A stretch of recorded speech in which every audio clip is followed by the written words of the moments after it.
Ronda Veritas Report.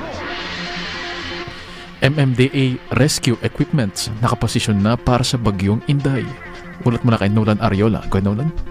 Maraming salamat mga kapanalig. Naka-preposition na sa mga estratehikong lugar sa Metro Manila ang mga rescue equipment at response assets ng Metropolitan Manila Development Authority o MMDA bilang paghanda sa inasang epekto ng Super Typhoon Inday. Ayon kay MMDA Chairman Don Artes, 100% operational ang lahat ng kanilang 73 pumping stations sa National Capital Region upang mabawasan ang pagbaha sa mga flood-prone areas. Naka-standby rin ang mga mobile pump units para sa agarang deployment kung kinakailangan.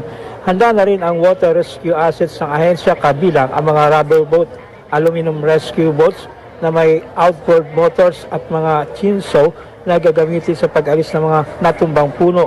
Bukod dito nakaantabay rin ang mga ambulansya, military trucks, tow trucks at solar-powered water filtration systems upang matiyak ang mabilis na pagtugon sa anumang emergency na dulot ng bagyo.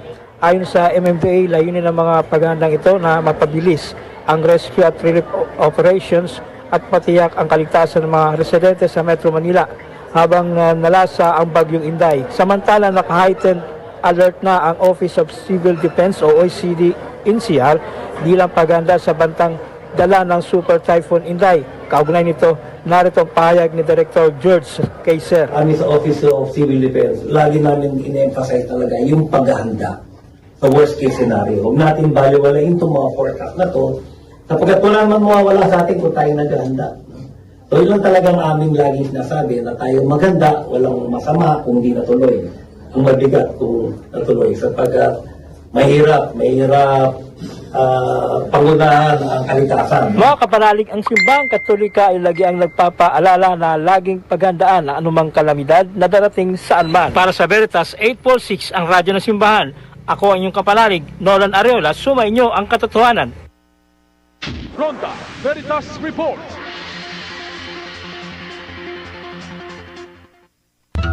Kapanalig, narito ang ilang paalala sa pakikibahagi ng on-air and online healing masses sa Veritas tuwing alas 6 ng umaga, alas 12 ng tanghali, alas 6 ng gabi at alas 12 ng hating gabi.